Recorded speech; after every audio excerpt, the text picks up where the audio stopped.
Louvado seja o Senhor. Nós temos, os irmãos têm nos trazido sempre uma palavra sobre princípios de nossa fé. E como amanhã, geralmente essa palavra que vai ser ministrada hoje à noite, ela está sendo ministrada, esses princípios, no domingo pela manhã. Mas como amanhã nós vamos para Taguatinga, vai ter uma conferência em Taguatinga, o Henrique hoje vai ministrar para nós uma palavra sobre um princípio que eu gosto muito, né? Irmãos, Deus, quando criou todas as coisas, Ele criou alguns princípios, que muitos deles podem não ter nada a ver com... Está funcionando? Ele está com chiado, eu vou trocar para só buscar mais claro. Obrigado. Existem princípios que independem se eu crio em Jesus como Salvador ou não. E o princípio, quando nós vamos falar sobre dinheiro, sobre riqueza, é um deles. Deus estabeleceu alguns princípios que, uma vez obedecidos esses princípios, qualquer pessoa ficará debaixo daquilo que Deus determinou quando criou. Independente se você é crente ou não, independente se você creu em Jesus ou não. Não tem nada a ver com a sua salvação. A salvação, ela é oferecida a cada um de nós, por meio do sacrifício de Jesus Cristo na cruz, por meio do sangue derramado. A Bíblia diz que todo aquele que crê será salvo. Agora, esse assunto que o Henrique vai falar aqui é de extrema importância. É um assunto muito próprio para todas as pessoas e para nós também como cristãos. Amém? Vamos ler um texto aqui, que o Henrique pediu que a gente lesse, para que ele possa depois trazer para nós uma palavra. Eu queria convidar os irmãos para abrir sua Bíblia, abrir aí o seu celular. Vamos nos colocar em pé, vamos ler a Bíblia juntos. Aqui eu vou ler um versículo e com os irmãos vão ler os 6.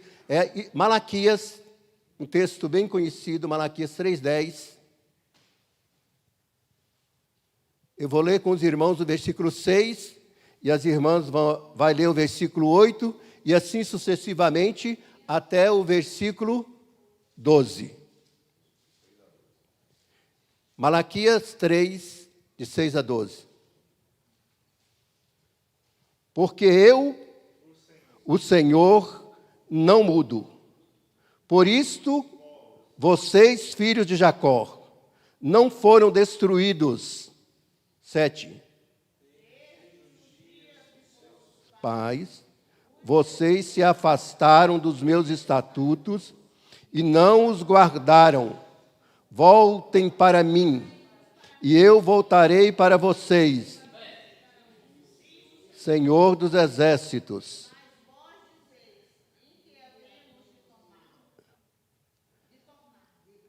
Será que alguém... Deixa eu ler sozinho aqui, porque as traduções aí estão...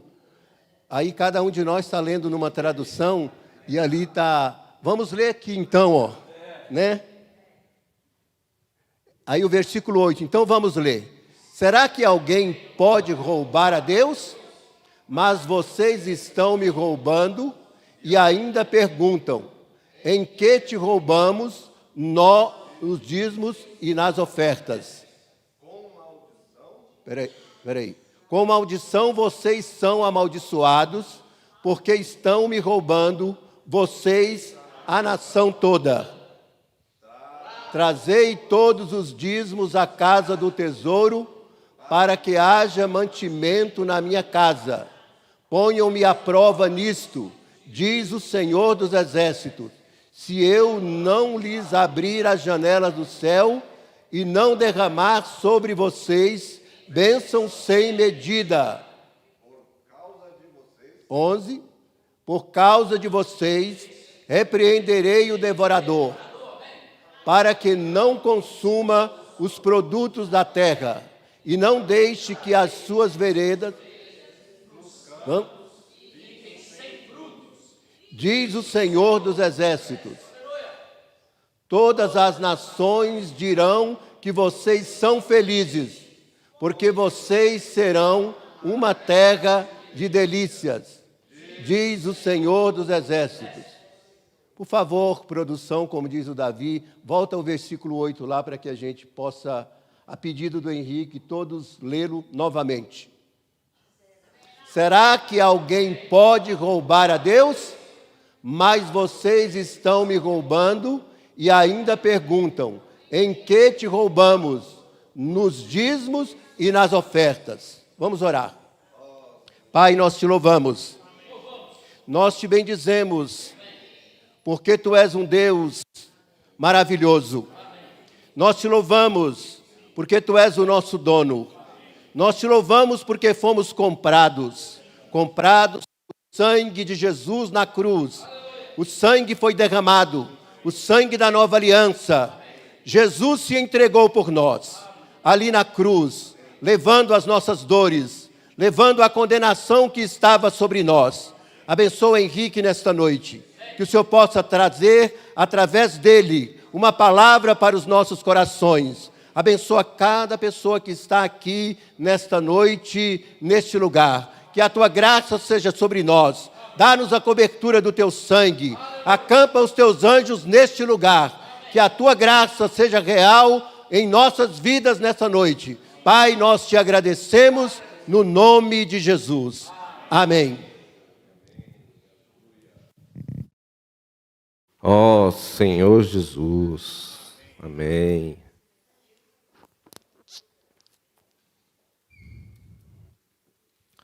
Pesado essa passagem, né, de Malaquias 3, de 6 a 12, né? Mas os irmãos perceberam que ela tem uma inversão. Ela começa de um jeito, né? Começa pesada, forte, né?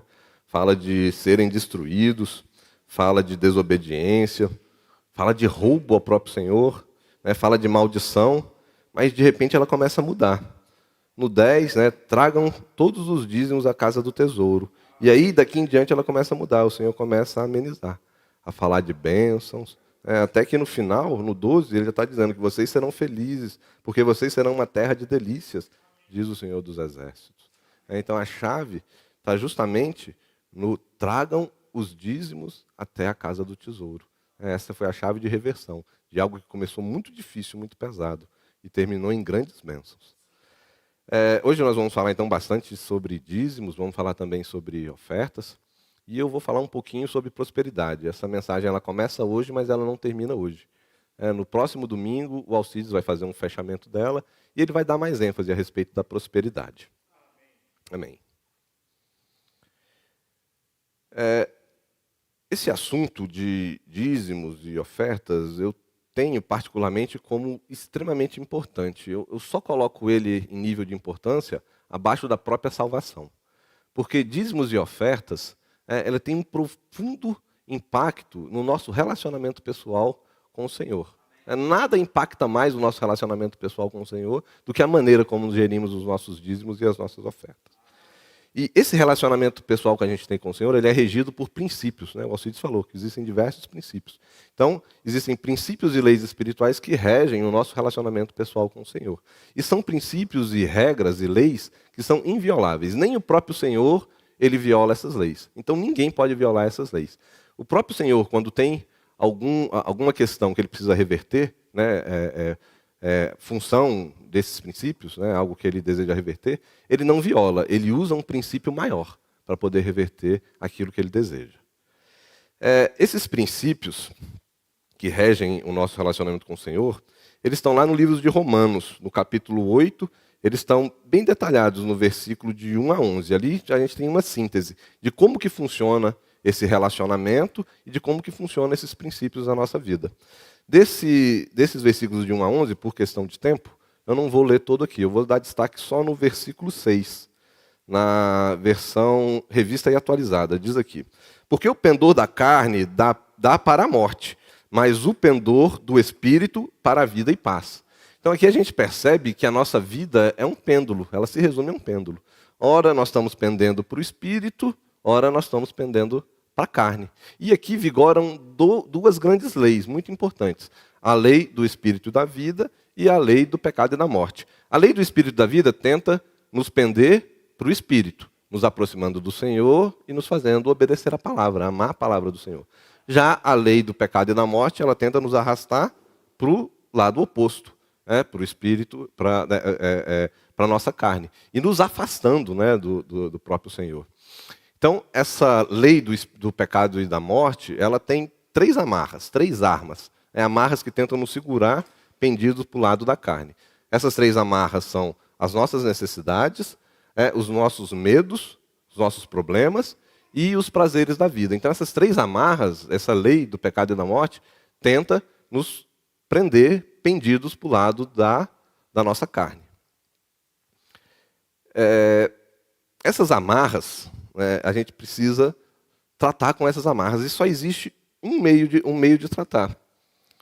É através do Espírito. Se a gente pende para o Espírito, a gente trata com as amarras. Agora, olha que interessante. Para a nossa mente natural, na mente do homem, as nossas necessidades, que é uma das amarras, elas são supridas pelo nosso trabalho. A gente usa o trabalho para suprir as nossas necessidades. Os problemas são resolvidos através da riqueza. Na cabeça do mundo, quem é rico não tem problema. E os prazeres da vida são a nossa felicidade. Então, para a necessidade tem o trabalho, para os problemas tem a riqueza, e para os prazeres a nossa felicidade. Então, esse justamente trabalho, riqueza e felicidade é o conceito mundano de prosperidade.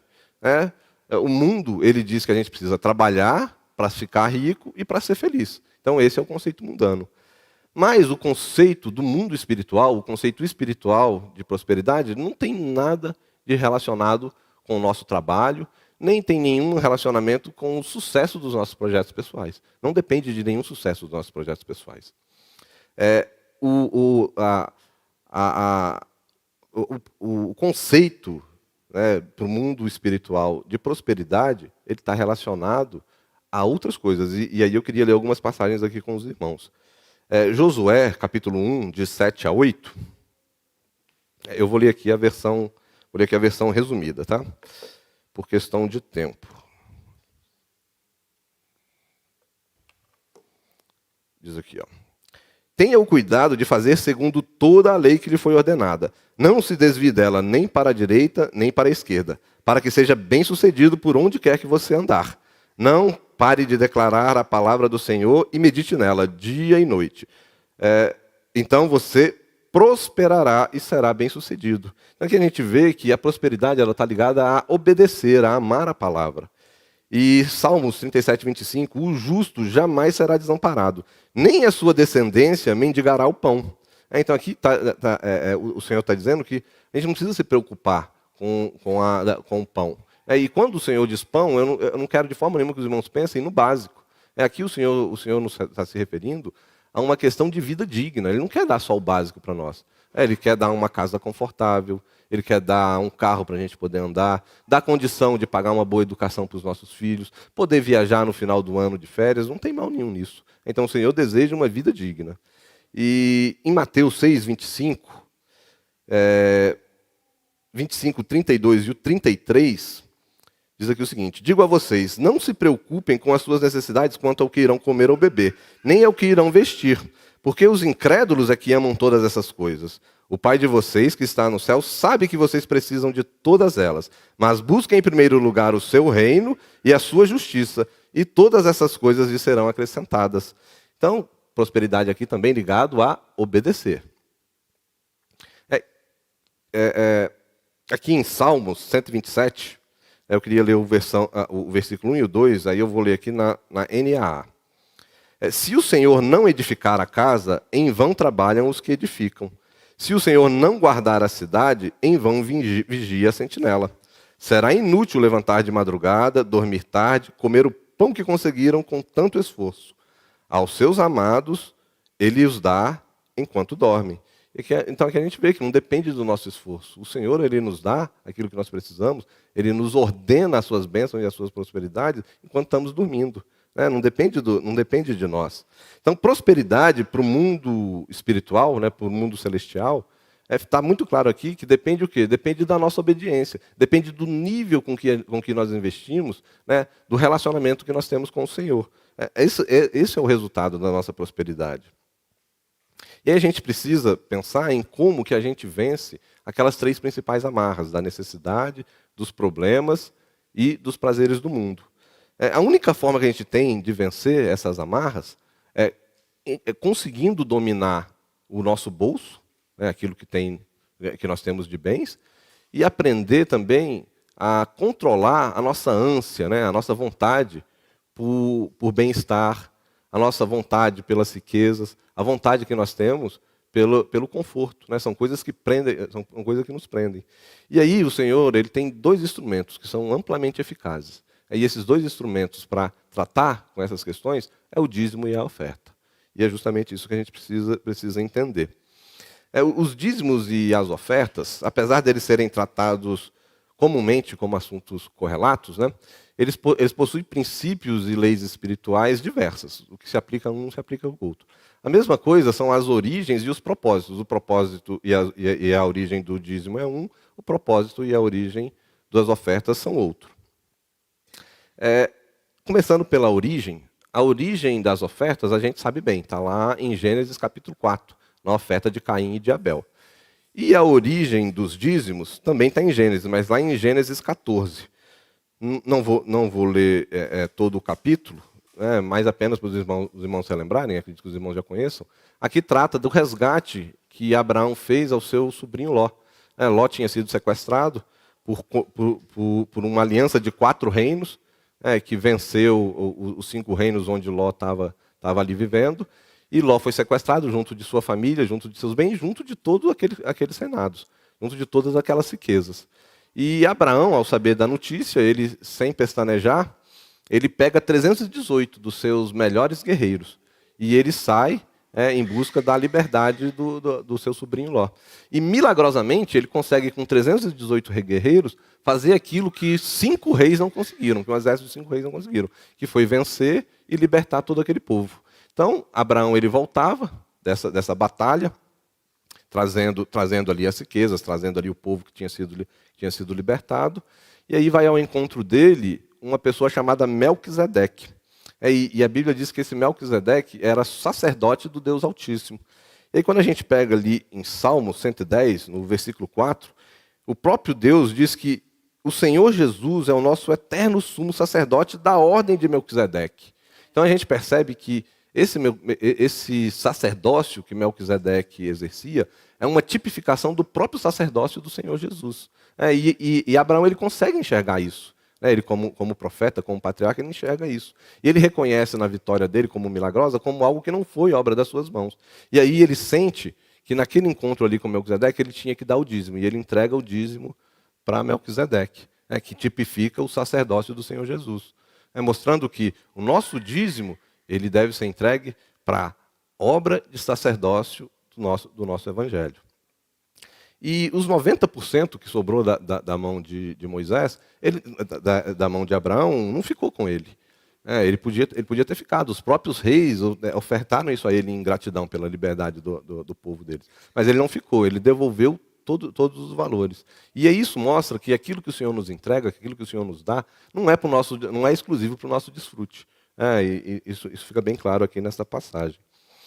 Agora, quanto ao fundamento, nessa origem, quanto ao fundamento, a gente precisa entender qual que é o fundamento dos dízimos. Lá na Antiga Aliança, e ela está em Levíticos 27, 30, do 30 ao 33. Vou ler também aqui na Nova A. Também todos os dízimos da terra, tanto da terra quanto do campo, como dos frutos da árvore, são do Senhor. Mais do que isso, eles são santos ao Senhor. Quanto aos dízimos do gado e do rebanho, de tudo que passar debaixo do bordão do pastor, o dízimo será santo ao Senhor. Não se investigará se é bom ou se é mal. Então aqui é uma passagem da Antiga Aliança, né, do Antigo Testamento, e aqui o povo estava tomando posse daquela terra prometida. E aí o Senhor diz que todos os dízimos são do Senhor, e mais do que isso, ele diz que são santos ao Senhor. E aí a gente lembra daquela expressão, né, quando a gente quer dar ênfase a uma coisa, a gente diz, não, isso é santo, isso é sagrado. Uma pessoa tem o hábito de dormir depois do almoço. E aí você diz, não, para fulano, dormir depois do almoço é sagrado. O que isso quer dizer? Quer dizer que isso é inviolável, isso não é negociável. Quer dizer que isso não pode ser flexibilizado. Então o dízimo ele não pode ser flexibilizado, ele não pode ser negociado, não tem meio termo. O dízimo ele pertence ao Senhor. Então tudo de valor que o Senhor nos confia, nós precisamos devolver ao Senhor a 10ª parte, né, que é o dízimo. Levíticos 27, 33, né, o versículo de 33, traz uma coisa interessante.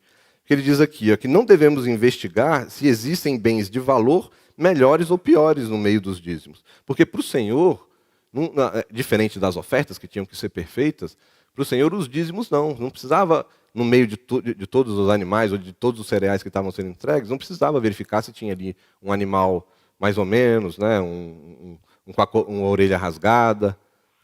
Isso para o Senhor não importa. Por quê? Porque no princípio dos dízimos, o importante é o montante, é o total que você está entregando para o Senhor. E lá em Malaquias 3,10, que os irmãos leram aqui, também tem outra coisa interessante. Ele diz, tragam todos os dízimos à casa do tesouro, para que haja mantimento na minha casa. Então aqui está o propósito terreno, né? Qual que é o propósito terreno dos dízimos? É abastecer a casa do Senhor, o mover do Senhor. Então, qual que é a casa do tesouro? Onde que está a casa do tesouro? Eu pergunto para os irmãos. O que é a casa do tesouro? É a igreja. Né? Então, o destino dos dízimos é algo fixo. É a casa do tesouro. É entregue nas mãos dos irmãos que administram, dos sacerdotes que estão administrando a igreja. Esse precisa ser o destino. Então fica fácil a gente perceber que na Antiga Aliança, o fundamento do dízimo era a gratidão que o povo tinha pela terra que estava sendo recebida, né? Pela terra prometida, onde eles ali estavam prosperando. E qual que é o fundamento do dízimo na Nova Aliança? Aí esse fundamento do dízimo na Nova Aliança está justamente em outro princípio espiritual, que a gente chama de lei do resgate. Essa lei do resgate ela tem a ver com a escravidão. Ela é bem detalhada no capítulo 25 de Levíticos. Aí eu vou resumir aqui para os irmãos entenderem. Os hebreus, eles tinham escravos, tinham tarefas árduas, né? Eles viviam da terra, então existiam tarefas muito árduas. Eles tinham os escravos, para o trabalho mais pesado, para o trabalho mais árduo, eles tinham que ser estrangeiros ou então aqueles prisioneiros de guerra das terras onde eles conquistavam. Um hebreu, ele não podia exercer nenhuma função, nenhum trabalho pesado. Então, eles compravam os estrangeiros ou adquiriam dos povos que tinham sido dominados. O hebreu ele poderia ser escravo de um outro hebreu em três situações. Por dívida, por roubo ou então por empobrecimento. Por dívida e por roubo, ele não tinha mais como ressarcir o que ele devia, então ele virava servo de um senhor hebreu até conseguir pagar o que ele devia. Nesse caso, ele podia ficar como escravo no máximo 6 anos. E por empobrecimento, por qualquer motivo, ele se empobreceu, perdeu toda a plantação, perdeu o seu gado, não sei por que motivo, mas ele empobreceu. E aí, nesse caso, ele negociava, ele mesmo se vendia, ele junto da família dele, para poder pagar as suas dívidas. E aí, nesse caso, o tempo máximo em que ele podia permanecer preso era até o ano do próximo jubileu, o que acontecia a cada 50 anos. Então, o hebreu ele não podia ter trabalho pesado. Geralmente, ele era colocado na casa do seu senhor como um dispenseiro, como um administrador. Né? Ele era conhecido como dispenseiro ou mordomo. E ali ele ajudava na administração geral do senhor dele. E podia acontecer que um parente, né, isso acontecia, que um parente próximo, um parente abastado, que tivesse muitos bens, fosse até aquele senhor e pagasse o preço do resgate. Isso correspondia o quê? Ao restante da dívida que aquele servo hebreu tinha. Então, um parente próximo ia lá, pagava e resgatava esse servo hebreu. E aí, quando isso acontecia, ou o servo era libertado, né? O resgatador libertava e liberava o servo, ou então ele exigia que aquele servo continuasse a servir, mas agora o resgatador. Todo o restante da dívida passava para o próprio resgatador. Então, nesse contexto, a gente precisa entender que nós fomos resgatados pelo Senhor. E de onde nós fomos resgatados? Da escravidão de Satanás. Satanás, por um outro princípio, que é a lei do escravo cativo, e isso está em 2 Pedro 2,9, né, que diz: aquele que é vencido fica escravo do vencedor. Então, por esse princípio, nós nos tornamos escravos de Satanás lá no Jardim do Éden. E estávamos nas mãos dele. E aí o Senhor, antecipadamente, pagou por nós um preço que não tínhamos como pagar. Era um preço altíssimo. O Senhor pagou o resgate e nos libertou. Ele nos tirou do império das trevas. É o que diz aqui, ele usou o princípio, né, um outro princípio. Então, o Senhor não viola princípios. Ele usou um outro princípio, que é o princípio a lei do sangue e da remissão, que está em Hebreus 9:22. Segundo essa lei, quase todas as coisas são purificadas com sangue, e sem derramamento de sangue não há remissão de pecados. Então o Senhor pagou o preço por todos os que desejam crer e que desejam a salvação do próprio Senhor. Isso está em Colossenses 1:13, que eu vou ler aqui na NVI. Diz: pois ele nos resgatou do domínio das trevas e nos transportou para o reino do seu Filho amado. Então, a gente tem que entender que nós pertencemos ao Senhor, que nós somos propriedades do Senhor. E Ele espera de nós que nós servimos a Ele como dispenseiros fiéis. E isso está lá em 1 Coríntios 4, de 1 a 2, quando diz: importa que os homens nos considerem como ministros de Cristo e dispenseiros dos mistérios de Deus. E o que se requer dos dispenseiros é que cada um seja encontrado fiel. Diante disso, fica muito claro que a gente precisa entregar ao Senhor tudo aquilo que nós temos de valor. O Senhor, Ele deseja que do que nós recebemos, 10% saia da nossa administração, mas os outros 90% continuam sendo do Senhor. E a gente precisa pensar o que a gente recebe como valor, não é só dinheiro. O que a gente recebe do Senhor que é muito mais precioso do que o dinheiro. Quem arrisca? Mais do que isso. O tempo. O tempo. O tempo é precioso. Se a gente for pegar hoje no mundo, o que os filósofos modernos dizem é que o tempo é o maior bem de luxo que se existe. Não existe mais tempo livre. Não existe mais tempo vago. E o Senhor, Ele nos dá. Ele nos dá 24 horas por dia, nos dá, não sei quantas horas, tem que fazer as contas, mas ele nos dá um tempo incrível, esse tempo é limitado. A gente precisa aproveitar esse tempo e precisa devolver para o Senhor do nosso tempo. 24 horas por dia, a gente tem 2,4 horas por dia que a gente precisa devolver para o Senhor. É difícil 2,4 horas por dia. Mas então, faz por semana. São 17 horas por semana que você tem que devolver para o Senhor. Por semana também é difícil. Faz por mês. São 67 horas por mês. Mas por mês também é complicado. Então faz por ano. Você tem 800 horas por ano que precisam ser devolvidas para o Senhor. E aí a gente pergunta, como que a gente devolve o nosso tempo? E aí a questão é fácil. Você pode devolver seu tempo lendo a palavra.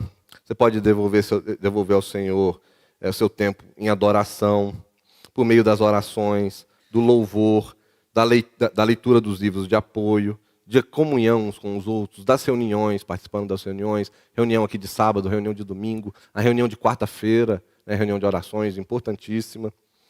Apacentando os santos, visitando aqueles que estão desanimados, aqueles que estão fracos. Indo atrás, e claro que indo atrás daqueles que estão cativos ainda, que estão lá presos, que precisam ser libertados. pregando o evangelho do Senhor. Então, tudo isso é devolver o dízimo do nosso tempo ao Senhor. Então, o dízimo ele é uma declaração de que aquilo que a gente recebe do Senhor não é obra da nossa mão, né? Não é força dos nossos braços. E lá em Deuteronômio 8,17, na NA, diz: portanto, não pensem, a minha força e o poder do meu braço me conseguiram essas riquezas. E lá em Malaquias 3,11, que a gente leu, diz aqui, ó, por causa de vocês repreenderei o devorador, para que não consuma o produto da terra, e não deixe que as suas videiras nos campos fiquem sem fruto, diz o Senhor dos Exércitos. Então a gente precisa perceber que o dízimo, a devolução do dízimo, ele é necessário para sermos considerados justos e fiéis, né? Servos justos e fiéis. Ele não é suficiente, porque ainda tem a questão da oferta, que nós vamos ver aqui já já. Mas ele é necessário. E ele é suficiente para fechar a boca do devorador, para repreender o devorador na nossa vida. Então, quer dizer que eu não vou mais bater o carro, eu não vou ser roubado, não vou gastar dinheiro com algum acidente, não vou gastar dinheiro com alguma doença, não. Os intempéries existem, todo mundo está passivo. O Senhor usa até essas situações para nos tratar, para mexer conosco. Mas quer dizer que o governo do devorador acabou. Você nunca mais vai ter aquela sensação de que você começou o dia e que você trabalhou o dia todinho arduamente e que você não vê o tempo passar e você nada fez. Por quê? Porque o devorador roubou o seu tempo. Por quê? Porque você não ofertava o dízimo do seu tempo. Você nunca mais vai ter a sensação de que você trabalhou, de que você juntou e de repente alguma coisa aconteceu que você perdeu tudo. O governo do devorador acabou.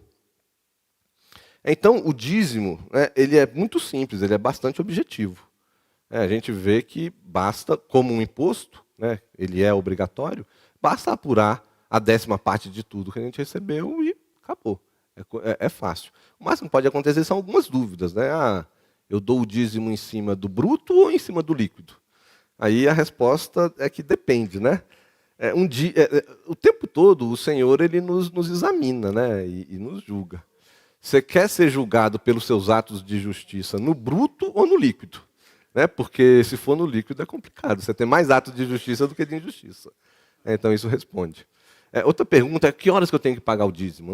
Quando eu recebo, é das primícias? Não, isso é oferta. O dízimo é a administração sua. Você precisa dar.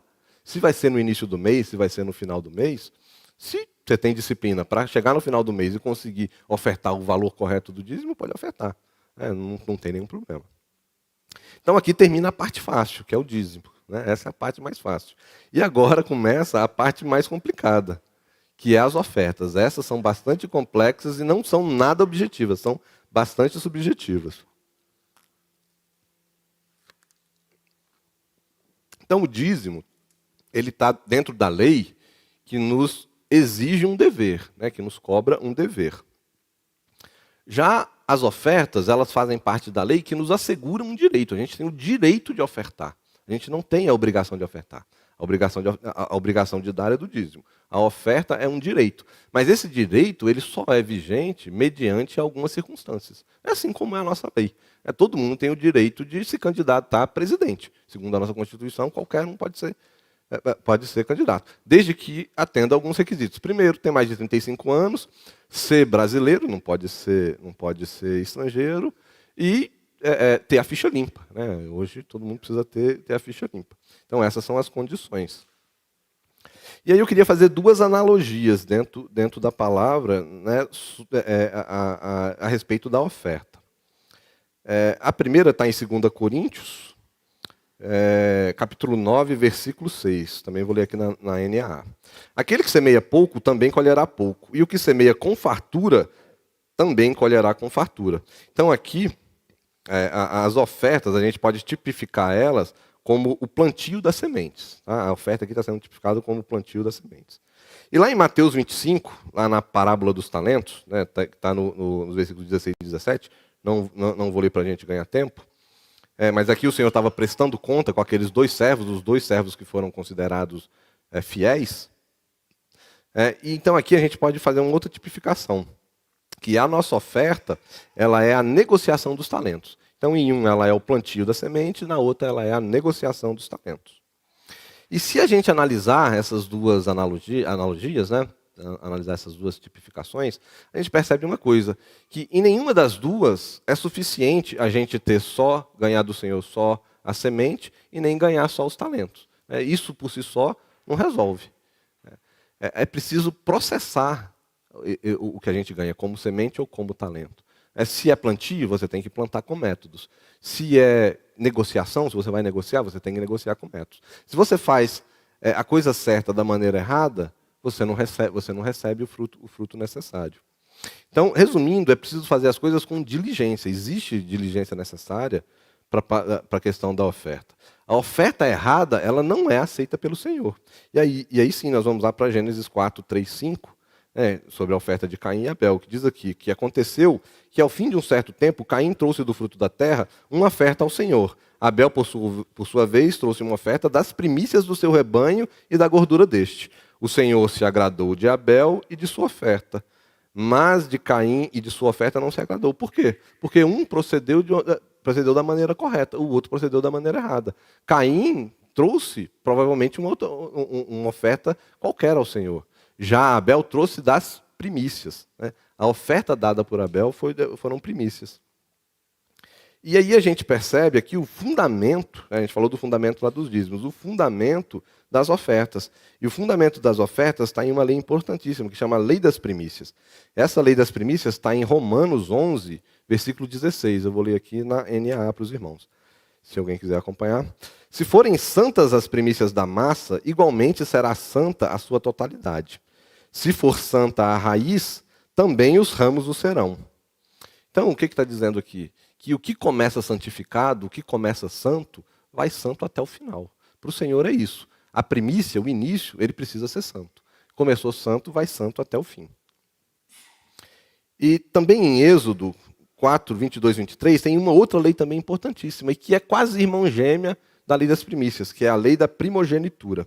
Então aqui o Senhor estava orientando Moisés, como falar lá com o faraó, para libertar o seu povo, e aí ele diz: diga a faraó, Israel é meu primogênito, e eu digo a você, deixe o meu primogênito ir, para que me adore. Mas se você não quiser deixá-lo ir, eis que eu matarei o seu primogênito.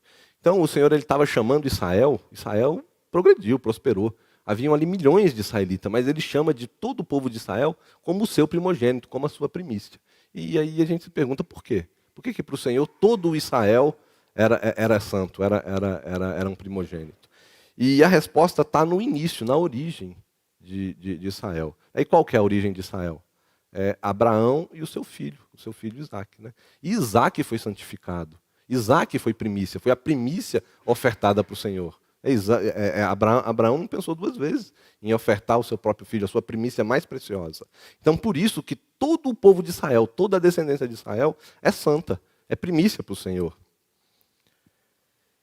E quando essa lei das primícias é violada, existe juízo terrível. E aí tem um exemplo aqui, quando o povo ia tomar Jericó. Isso está registrado em Josué, capítulo 5, 6 e 7. Eu vou só resumir. Como era a primeira cidade, então aquela ali era a primícia do Senhor. E o Senhor foi muito claro que o povo de Israel não poderia ficar com nada daquela batalha, daquela luta. Eles tinham que dizimar a população para não serem escravos, tinha que queimar todos os pertences, e a prata e o ouro, aquilo que fosse de riqueza, tinha que ser depositada nas mãos do sacerdote, lá no templo, na tenda. Então, nada poderia ficar na mão deles. Mas um israelita chamado Acã cobiçou e roubou para ele parte desse despojo. E o Senhor se irou com todo o povo de Israel, e eles perderam batalhas muito fáceis. As outras batalhas seriam extremamente fáceis, eles perderam. E aí o Senhor revela para Josué o motivo da ira dele, e revela também que Acã tinha desviado parte daquele despojo. E a ira do Senhor só foi aplacada quando os israelitas apedrejaram Acã, junto com toda a sua família, com todos os seus bens, e queimaram. Então, quanta morte foi gerada por conta desse princípio que não foi atendido. Eu queria ler aqui um outro trecho de Malaquias. Agora nós vamos ler o capítulo 1. Eu queria ler aqui dos versículos de 6 a 14. Eu vou ler na NAA, se os irmãos quiserem me acompanhar. Então, vamos começar aqui, versículo 6. o filho honra o pai, e o servo respeita o seu senhor. Se eu sou pai, onde está a minha honra? E se eu sou o Senhor, onde está o respeito para comigo? Eu, o Senhor dos Exércitos, pergunto isso a vocês, sacerdotes que desprezam o meu nome. Então aqui, sacerdotes somos nós. O Senhor está falando conosco, né? Está falando com cada um de nós. E Ele está usando aqui os dois relacionamentos que Ele tem conosco. O relacionamento de pai para filho e o relacionamento de senhor para servo. E Ele nos exorta, né? E ele usa esse relacionamento para nos exortar, dizendo que nós temos desprezado o nome dele. Né? Ele faz uma afirmação bem forte aqui. E aí, continuando. Mas vocês perguntam, como desprezamos o seu nome? Nisso de pensarem que a mesa do Senhor pode ser desprezada. 8. Quando vocês oferecem em sacrifício um animal cego, será que isso não está errado? E quando trazem um animal coxo ou doente, será que isso não está errado? Ora, experimentem oferecer um animal desses ao seu governador. Será que ele se agradará de vocês ou será favoráveis a vocês? Diz o Senhor dos Exércitos. Então aqui o Senhor ele explica, né, o porquê do desprezo. E aí a gente vê que nós desprezamos o nome e a mesa do Senhor quando a gente oferece ao Senhor uma oferta ruim, uma oferta de segunda linha, uma oferta defeituosa. E aí ele diz que nem mesmo uma autoridade mundana vocês conseguem ofertar o que vocês estão ofertando para mim. Experimenta oferecer isso daí e ver o que vocês vão receber da autoridade mundana. E vocês querem que eu tenha prazer com vocês? Aí continua aqui no 10. Quem dera houvesse entre vocês alguém que fechasse as portas do templo para que não acendessem em vão o fogo no meu altar. Eu não tenho prazer em vocês, diz o Senhor dos Exércitos. Nem aceitarei as suas ofertas. Oferecem animais roubados, coxos ou doentes. Vocês acham que eu vou aceitar isso? Diz o Senhor.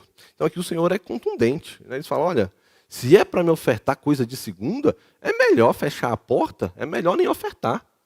Nem oferta, não vem me dar oferta vã, oferta sem valor. Isso torna vocês desprezíveis, eu não tenho prazer em vocês, eu não tenho como aceitar ofertas de vocês.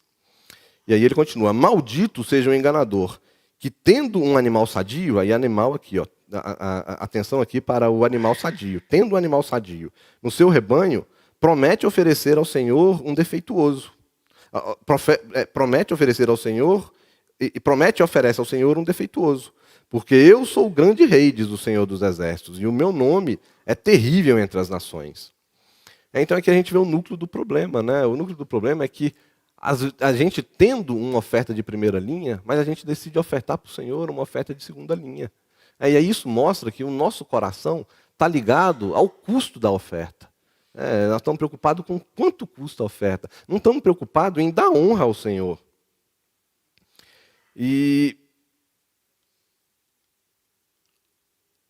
Então, a gente compreende, e voltando lá a Gênesis 4, a questão da oferta. E a gente pode dizer que a nossa oferta é o reflexo do nosso coração. A gente volta lá em Caim e Abel. Caim tinha um coração bom, por isso a oferta dele foi boa. Abel tinha um coração bom, por isso a oferta dele foi boa. Caim tinha um coração mau, e a oferta dele foi ruim. Então, a oferta de Abel refletia o coração de Abel, e vice-versa com a de Caim. E por falar em coração, eu queria ler aqui com os irmãos, Provérbios 4:23, aqui na NAA, diz que de tudo que se deve guardar, guarde bem o seu coração, porque dele procedem as fontes da vida. Então, de tudo que nós temos de melhor, é para guardar o coração. Por quê? Porque é do coração que procede o fluir da vida, né? O fluxo das bênçãos, a correnteza de bênçãos.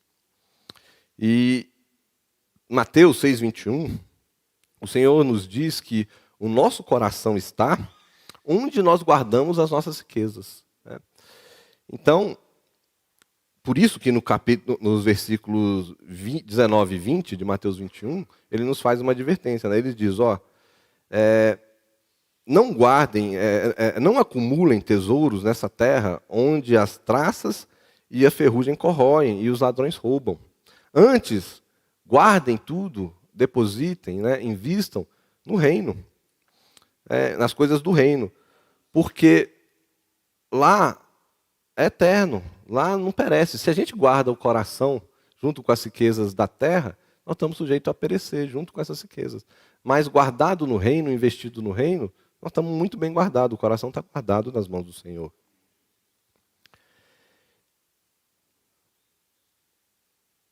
E aqui em Salmo 51:17 diz: Deus não rejeita um coração quebrantado e contrito. Então aqui a gente vê a maneira correta para ter a nossa oferta aceita, para o Senhor não rejeitar a nossa oferta. Como? Com um coração contrito, um coração puro. Um coração puro, o Senhor não rejeita a oferta. E aí a gente percebe que se lá na questão dos dízimos, né, o dízimo era uma declaração de que não é a força do nosso braço, nas ofertas, a oferta é uma declaração de gratidão e de honra ao Senhor. E dizer que o Senhor ele tem a primazia, ele precisa ter a primazia em todas as coisas. Né? Isso está lá em Colossenses 1:18, que a gente vem desfrutando bastante. E aí em Provérbios 3:9, também na NA, diz que honre o Senhor com os seus bens e com as primícias de toda a sua renda. E aí no versículo 10 é a consequência. E os seus celeiros ficarão completamente cheios e os seus lagares transbordarão de vinho. O problema aqui é que a gente geralmente oferta pensando no retorno. Né? A gente não pensa no propósito. Qual que é o propósito aqui desse trecho? É honrar ao Senhor, honre o Senhor. Esse é o propósito. A consequência é que é o retorno, que é a prosperidade. Mas a gente costuma ofertar pensando no retorno e não no propósito. Esse é um problema sério.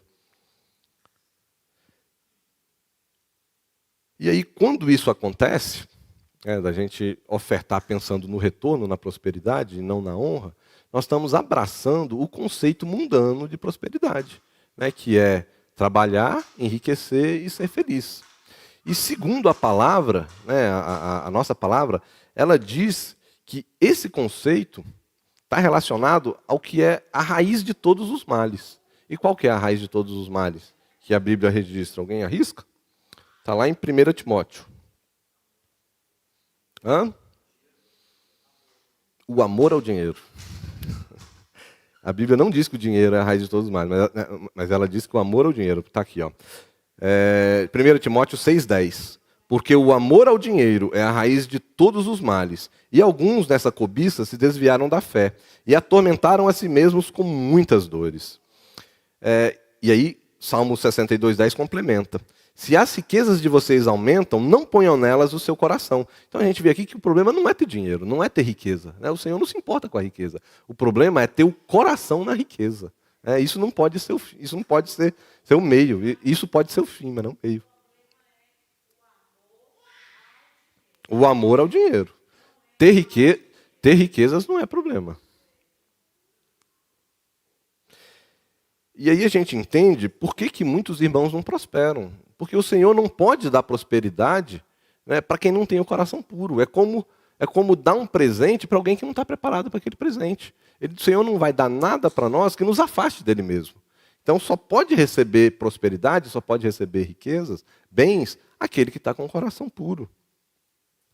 E aí a gente pensa em que a gente pode ofertar para o Senhor. Né? Quais são as coisas que podem ser ofertadas? Todas. A gente pode ofertar dinheiro, pode ofertar bens, a gente pode ofertar a nossa profissão. Né? Você tem conhecimento, você consegue fazer alguma coisa? Faça para o Senhor. Né? Dedique ao Senhor alguma coisa.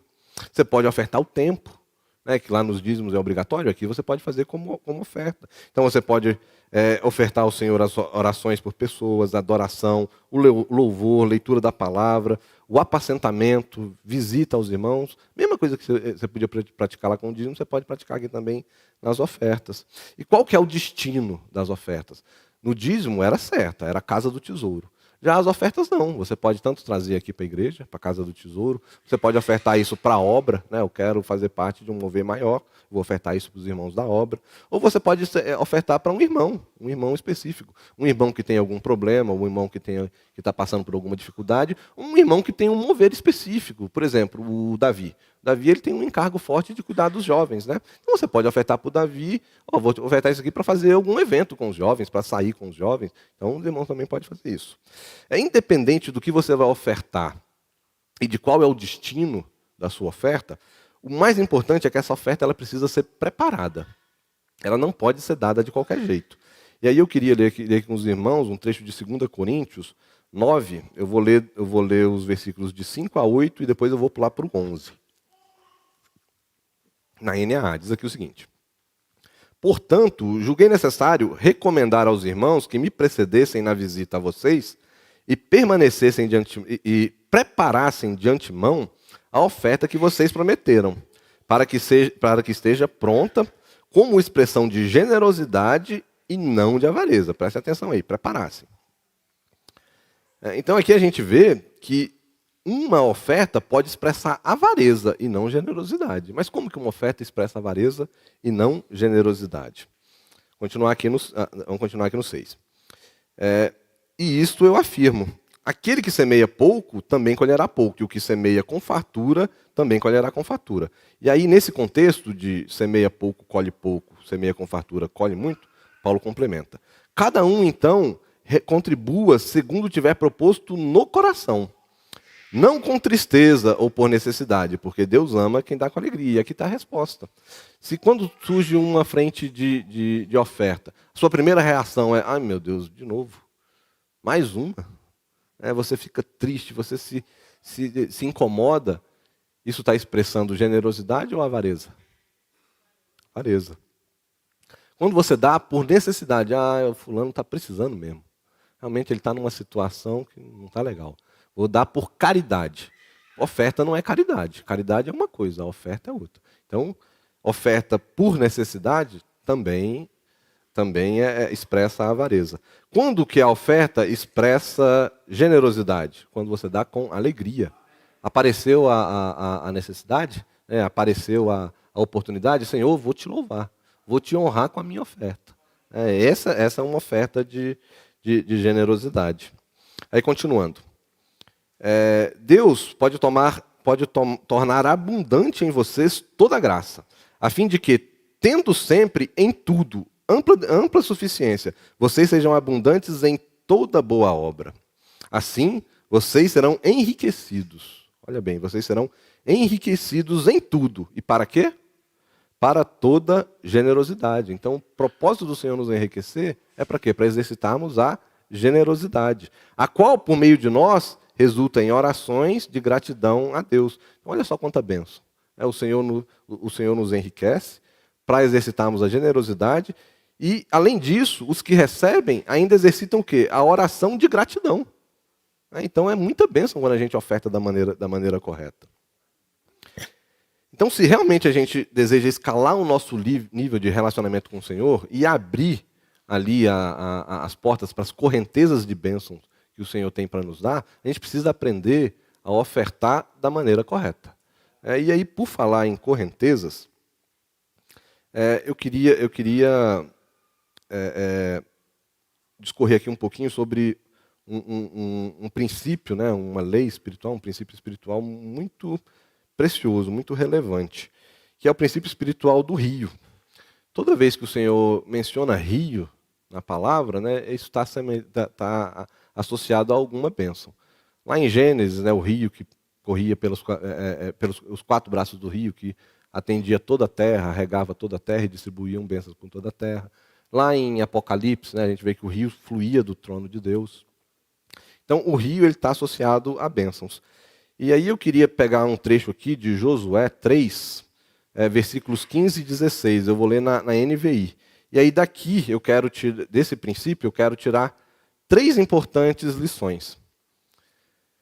Então, vou ler aqui para os irmãos. Assim que os sacerdotes que carregavam a Arca da Aliança chegaram ao Jordão, então aqui está sendo tratado da entrada dos israelitas na Terra Prometida, cruzando o Jordão. E seus pés tocaram as águas, a correnteza que descia parou de correr e formou uma muralha a grande distância, perto de uma cidade chamada Adã, nas proximidades de Zeratã. E as águas que desciam para o mar do Arabá, o mar salgado, escoaram totalmente. E assim o povo atravessou o rio em frente de Jericó. Então aqui a primeira lição que a gente tira é porque o povo que carregava a Arca da Aliança teve que pisar primeiro na água para o Senhor cessar a corrente. E essa é a primeira lição. é que, por princípio espiritual do Senhor, primeiro o Senhor fala e nós obedecemos. E aí, quando o Senhor fala e nós praticamos aquilo que Ele deu ordem, aí a gente consegue ver o sobrenatural acontecer. As coisas, as bênçãos sobrenaturais que o Senhor tem para nos enviar. Mas primeiro a gente precisa colocar em prática aquilo que o Senhor nos coloca. É aquilo que o Senhor nos dá. A segunda lição está relacionado a aparente, porque aparentemente o fluxo secou. Por que isso acontece? Que algumas vezes, quando a gente está perto de receber uma grande bênção, uma bênção que vai transformar as nossas vidas, e era o caso ali dos israelitas, eles iam tomar posse da terra, o Senhor ele faz cessar aparentemente o fluxo que está chegando até nós. E aí nós até podemos pensar, será que o Senhor esqueceu de mim? Só que esse fluxo que secou é um seco aparente. Ele não secou, ele só não está nas nossas vistas, mas ele está lá longe. Ele está sendo processado, ele está sendo agigantado, ele está sendo acrescentado, ele está ganhando estatura monumental, como é aqui no caso. Diz que as águas iam se amontoando e formavam um paredão. Então o Senhor está só processando esse fluir, e ele vai voltar. E quando ele voltar num volume muito maior. Então essa é a segunda lição. E a terceira, ela tem a ver, ela está relacionada ao porquê que a água simplesmente não foi represada. Por que o Senhor só não represou a água ali e ela foi acumulando e virando um lago? Porque, ao contrário do princípio do rio, o princípio do lago é um princípio de morte. Se o Senhor assimila a bênção ao rio, ao lago e ao mar, ele assimila a morte. Está relacionado à morte. E aí, isso aqui traz para a gente uma grande lição, de que não podemos represar as bênçãos do Senhor. As bênçãos do Senhor não são para ser represadas. E não é apenas o dinheiro. O dinheiro não pode ser acumulado. O Senhor já diz que não acumuleis riquezas aqui nessa terra. Mas não é só dinheiro. As bênçãos que a gente recebe, a palavra, as revelações, o apacentamento, você não pode guardar isso tudo para você. A gente precisa distribuir, a gente precisa levar para os outros irmãos todas essas bênçãos que a gente está recebendo. O rio, o que entra, sai. Tem muito dinheiro entrando, precisa ter muito dinheiro saindo. Então quer dizer que eu não posso guardar dinheiro? Quero trocar de carro, não posso? Pode. Você não pode acumular riqueza. A riqueza não pode ser a sua fortaleza, a riqueza não pode ser a sua confiança. Mas você pode guardar dinheiro para trocar de carro no final do ano. Você pode guardar dinheiro para dar entrada para sua casa. Isso daí não tem problema nenhum. Mas o problema está em acumular a riqueza para aquela riqueza ser a sua segurança. A segurança tem que ser o Senhor. Se está entrando muito, sai muito. Se você está ganhando muita luz, distribua muita luz. Se você está ganhando muita revelação da palavra, distribua a revelação da palavra. Não acumule. Porque aí gera morte.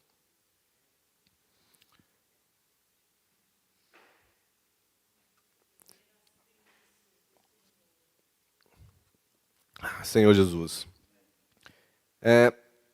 Eu encerro aqui todos os assuntos que eu tinha para tratar com os irmãos. Então eu queria fazer ênfase em um assunto e ao final eu queria fazer um convite para os irmãos.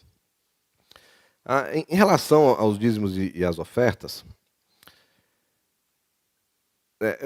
o Senhor, lá em Malaquias 3, a gente leu, que ele nos ordena, que ele ordena que ele seja colocado à prova. Eu vou até reler aqui para os irmãos. Malaquias 3,10 dias. Ponham-me à prova nisto, diz o Senhor dos Exércitos, se eu não lhes abrir as janelas do céu e não derramar sobre vocês bênçãos sem medidas. Então o Senhor ordena, coloca-me à prova. É a única passagem na Bíblia que tem o registro do Senhor pedindo para ser colocado à prova. Existem outras passagens onde o Senhor se ira grandemente porque ele está sendo colocado à prova. Porque existe incredulidade no coração dos irmãos. E aí eu queria ler aqui Números 14, 22, como exemplo de um desses eventos. Homens que viram a minha glória e os prodígios que eu fiz no Egito e no deserto, e mesmo assim me puseram à prova já 10 vezes. Então, por 10 vezes, os israelitas já colocaram à prova o Senhor. E das 10 vezes o Senhor se irou. E dessa vez específica, o Senhor se irou grandemente a ponto de dizer que ia acabar com o povo que ele jurou tirar da terra do Egito e colocar na terra prometida, que jurou a Abraão que iria fazer dele uma grande descendência. Moisés interviu pelo povo, o Senhor se arrependeu, mas o fato é que daquele povo, dos de 20 anos para cima, que saíram da terra do Egito, nenhum sequer viu a terra prometida. Tamanho foi a ira do Senhor. Então, se o Senhor se ira tanto quando é colocado à prova em outros assuntos, e manda ser colocado à prova na questão dos dízimos e das ofertas, é uma coisa que a gente precisa considerar. E é aqui que eu queria fazer um convite para os irmãos. No próximo domingo, nós vamos fazer uma ocasião especial aqui. O Alcides vai dar o fechamento dessa palavra, e nós vamos abrir uma oportunidade para os irmãos ofertarem. Então, eu queria convidar os irmãos para abrirem o coração e apresentarem isso diante do Senhor, de oferecer uma oferta. Pode ser qualquer coisa. Pode ser valores monetários, pode ser um bem, uma moto que ninguém está usando, quero ofertar ela para a obra, quero ofertar ela para os irmãos. Os irmãos é que decidam. Coloquem isso diante do Senhor, se possível, debaixo de jejum e oração, ao longo dessa semana, e tragam na próxima semana a oferta de vocês. Um dinheiro que você estava guardando para trocar de carro, algo que seja importante, algo que seja uma primícia. Não adianta dar do que está sobrando. Precisa ser algo que realmente faça a diferença. Mas eu não tenho dinheiro, não estou passando por uma dificuldade. Então oferta o seu almoço. O que você ia gastar de almoço, oferta para o Senhor e faz jejum. Ou se você mora perto de casa, se você mora perto de onde trabalha, não for tão distante, experimenta ofertar o valor da sua passagem. Olha, hoje eu vou andando e vou aproveitar esse tempo que eu estou andando para ir louvando ao Senhor, para ir desfrutando do Senhor, e vou ofertar o valor da passagem. Mas oferte algo que realmente faça a diferença, mas oferte com alegria. Se, ao pensar ao longo dessa semana, você não achar nada, se o Senhor não te colocar nada, ou se você não tiver alegria no que você pensar, então não oferta, é melhor não ofertar, porque aí é juízo, aí é questão de perda. Então, tragam isso na semana que vem e declare aqui. Não precisa ser para a igreja, tá? Essa oferta pode ser, como a gente viu aqui, pode ter qualquer destino. Mas se não for aqui para a igreja, escreva num papelzinho só como declaração, porque é importante a gente declarar. Esse é um outro assunto, diz respeito à fé, mas a fé ela está relacionada ao crer e ao declarar. O Senhor diz que todo aquele que crer e for batizado será salvo. Que o crer é para nós, mas o batismo é para o mundo, é uma declaração para o universo. O Senhor ele opera pela declaração. Então faça isso, traga, escreva num papel, eu estou ofertei tal coisa com tal propósito para tal pessoa. E deposita aqui, como declaração ao universo da oferta que você está fazendo. Eu tenho certeza, irmãos, que nós vamos colher coisas maravilhosas. Os irmãos vão ter experiências assim das bênçãos sobrenaturais. Os irmãos vão começar a perceber como é grandiosa as ofertas. Eu tive esse testemunho há 20 anos atrás, quando eu comecei a trabalhar.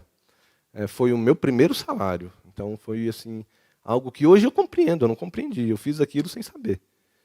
Mas hoje eu compreendo que eu ofertei para o Senhor uma primícia. Era o meu primeiro salário, quando eu comecei a trabalhar na BR Distribuidora. E assim, por milagres e milagres que o Senhor levantou, Ele me permitiu ficar aqui em Brasília, tudo estava armado, tudo estava encaminhado para mim para uma outra cidade. Então, debaixo de muita oração dos irmãos aqui, inclusive da minha mãe, o Senhor reverteu a coisa, fez um milagre e eu continuei aqui em Brasília. Então eu estava muito grato ao Senhor por tudo que Ele fez, por aquela oportunidade de estar aqui em Brasília. Recebi meu primeiro salário, e na época não era um grande salário, porque a Petrobras ainda não tinha investido no ganho salarial dos seus funcionários como investiu pouco tempo à frente. E eu, com muita felicidade, eu paguei o dízimo ali com muita felicidade. Eu falei, não vou só ofertar o dízimo, não. Eu quero ofertar também um valor ao Senhor. Então eu tinha um salário baixo e dei uma oferta que não foi muito alta. Hoje devia ser o quê? Uns R$200.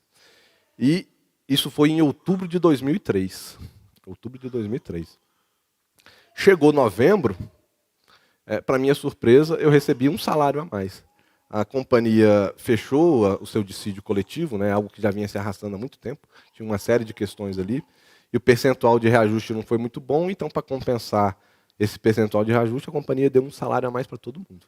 Então, no mês seguinte, eu dobrei o meu salário. E eu fiquei muito feliz, muito alegre. E aí eu dobrei também o valor da oferta. Ofertei, devolvi o dízimo ao Senhor e dobrei o valor da oferta. No mês seguinte, dezembro, A companhia estava passando por uma reestruturação, a Petrobras ela estava fazendo um novo plano de cargos e salários. Ela estava perdendo grandes talentos, porque o salário dela estava muito baixo, e a ESSO, as congêneres estavam roubando os engenheiros da Petrobras. E a BR Distribuidora ela tinha um acordo com a Petrobras de que tudo que a Petrobras desse de benefício, ela replicava também na BR. E aí a Petrobras contratou essa consultoria, já há mais de ano eles vinham reestruturando o plano de cargos e salários, e estava demorando muito. E aí o sindicato em cima, aí a Petrobras falou, ó, deve demorar ainda mais uns 3 meses. Então nós vamos dar 3 salários para compensar a demora. Então, em dezembro, eu ganhei mais 3 salários. O meu e mais 3. Foram 4 salários em dezembro. Então, eu tripliquei a minha oferta. E não é que o grupo de trabalho em janeiro findou e eles decidiram dobrar o salário. Então, o plano de cargos e salário da companhia dobrou, e dobrou em definitivo. O salário que eu tinha dobrou definitivamente. E eles deram como bônus mais 4 salários. Então, eu ganhei 5 salários nesse dia. E aí eu fiquei mais e falei, não, agora eu vou parar, porque tá parecendo que eu estou negociando com Deus. E aí eu parei. E eu me arrependo profundamente de ter parado, porque eu não compreendi isso. Então eu dei das minhas primícias do primeiro salário, e eu dei com toda a alegria do mundo. E eu nunca mais consegui ter aquele coração que eu tive naquela ocasião. Ofertei já valores muito maiores, ofertei dezenas, centenas de vezes maiores do que aquele valor. Mas eu sempre dei do que estava sobrando da minha conta bancária. Nunca mais eu tive aquele coração de ofertar aquele valor. E laborando e pensando nessa palavra, o Senhor me recordou isso. Então eu queria convidar os irmãos para ter essa experiência agora, a experiência que eu tive, que eu quero repetir, que eu quero voltar a ter, de ofertar ao Senhor das nossas primícias, daquilo que a gente tem de melhor. Amém.